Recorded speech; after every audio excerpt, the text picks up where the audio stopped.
Hello, welcome. This is a message for Gemini, Sun, Moon, and Rising signs.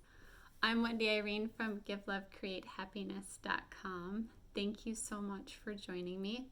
So I just meditated and I'm like really feeling the energy of the eclipse. So I'm hoping I can get you some really good messages.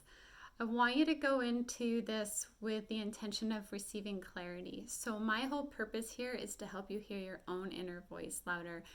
I want to help you connect with your own intuition because all the things that you need to know are within you. So it's not about me telling you what's happening. It's more about you seeing these cards and these messages from me and it's sparking stuff that you know. So remember, it's a collective message, so not everything in it is going to match everyone, okay? It's for you to pay attention to what are those things that are like lighting up, that are like, okay, this is for me, this message is for me. If something's repeated, meaning you see something here that you've been thinking or feeling, or if you hear something here and then it repeats later on, pay particularly close attention to those repeated messages, because I find that for me, that's how I often get information from the universe, is this repeating. Okay, Gemini, let's get started. So I want to start with the past life card because it's kind of different from the other messages. And it's actually a card. I mean, there's lots of cards. I guess I don't think I've ever pulled this one before. So it's food and hunger. And I want to read to you the message that it says, okay? You didn't have enough to eat in your past lives, causing you to overeat and hoard food in this incarnation. You may have weight or eating disorder issues because you associate eating with fear instead of hunger. You harbor insecurities about whether there will be enough food in the future, so you may stockpile supplies. You also serve yourself large portions and make sure to eat everything on your plate just in case there won't be enough food in the future. For some people, this pattern also applies to fears about having enough water to drink. Often, just remembering the past life pattern is enough to heal the issue. Understand that the past is over and will not repeat in this current lifetime. The goal should be to learn from it and then to let it go. Also, let fears of deprivation fade away as they are no longer necessary. Open yourself up to abundance. Okay, so I mean, that can be like a really, so this is a very specific message, so it might not be for all of you, but that can be really, subconsciously controlling you. Like if you're concerned about having enough, and I mean, that doesn't only apply to food, that can apply to money and how people interact with money or food. So it's not about like beating yourself up about it. It's about recognizing that that's what's going on. Because when you recognize it, you can like soothe that fear and be like, okay, I'm not going to act from fear. Everything that I need is supplied to me in abundance. In abundance, God is my source. I have enough. Okay. Yeah. So I hope that's helpful to some of you, just knowing that. Okay. So let's get into the tarot reading. The first card is the World card. So something here is really wanting to, it's the end of a cycle and the beginning of a new cycle. Something's really wanting to come to an end or a completion so that the new can begin. And that makes a lot of sense with the eclipse. Okay, and what really stands out to me is right after that's the Four of Pentacles, holding on stubbornly or inflexibly to something from the past. Something from the past you've been holding on to tightly. And like the World card is saying, have faith, like trust, let go. Let the new, wonderful, good come in so that the wheel can turn in your favor, okay? So there's something from your past that you're just having a really hard time letting go of, whether it's a person, a relationship, or it could be a belief that's holding you back. So it's really time to evaluate it, because the Eight of Swords is indicating to me that it's something that has been causing you a lot of unhappiness. See all those swords? So you may have fear about letting this thing go from the past, but it is blocking your happiness. You letting it go is absolutely necessary for your success and happiness in life, okay? So like see it as like an essential thing for your well-being, even though you may be scared to let it go. The Ten of Swords. This is also about the past. So you have a lot of messages about the past. Clean break from the past, needing a clean break from the past, no loose ends. like, again, I keep repeating this messages in a lot of the readings, but like, this is where people get hung up. It's like they want to hold on to some things from the past for like security, like emotional security, but like, you need to make the space for the good to come in.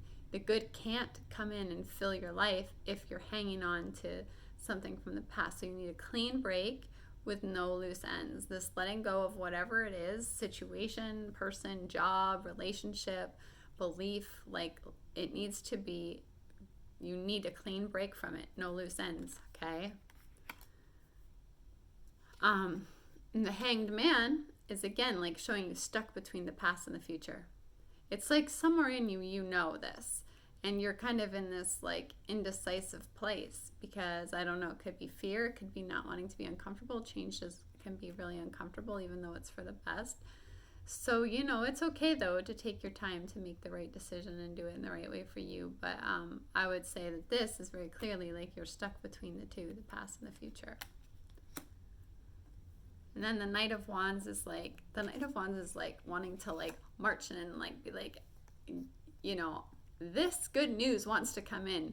You need to make that clean break so that this good news can come in, because this feels like really good news. Look how proud he's marching in. Yeah, he's bringing in good news. There's something good that's like just waiting for that space to come in. And the Ace of Pentacles is this planting a seed that is going to be successful. So it's like planting the seed for the new. Whatever it is that is, hopefully specifically, you know, there's like some seed, this new start that wants to be planted and protected. So I would like keep it to yourself. In most cases, like, it's like you want to protect the seed from, it's like kind of when it's like a little baby and it needs to be protected at the moment to allow it to grow into something really successful. And the Four of Swords is like you've had you know, all these murky feelings, but you going within is going to help them become clear. So like, she needs to get away from all these like these swords that are like these thoughts that are confusing, so that she can let her real feelings from within her heart become clear. Or he, sorry, it's not like feminine or masculine energy. It could be either one. It's just the way that I'm speaking about it. Okay, because the Six of Cups is a result of, after like these murky feelings become clear, this is feeling calm and collected about the past. So then you're starting to see why everything happened the way it happened, like why it had to happen that way, but also why it's time to let it go. Okay, Gemini, I hope that was really helpful. I've got one more card for you, and it's boundaries. I love this card. She's like a warrior here. Love yourself enough to say no to others' demands on your time and energy, okay? You know when something's not right for you. And it can be really easy just to want to please others, but it's so important to have boundaries. If you want to have a life that's a really good fit for you, that your time and energy is a good match for you, you need to have boundaries. You need to be able to say no when you need to say no. And not be hard on yourself about it, okay? Because people pleasing actually causes destruction in your relationships. So, and that's not to say that like in relationships there isn't like giving. Sometimes, like, you know, I would like to say like, how important is it to you compared to how important it is to your partner? Like, is something a 10 to you important and like a 5 important to them? Because I mean, I'm not saying that it's like you're never like flexible, but like you need to have boundaries over your time. So making sure that you're taking care of yourself and not depleting yourself. Okay, Gemini, I hope that message was helpful. Thank you so much for all the support here. Your time is precious to me, and I really appreciate it. And if you did like this video, it would mean a lot to me for you to like, share, subscribe, click the bell to be notified of new videos that come. It all helps the videos circulate. And if you'd like to support this channel, there's a link below. But until I see you again, I hope you have a really good week, and take care of yourself, okay? Bye, Gemini.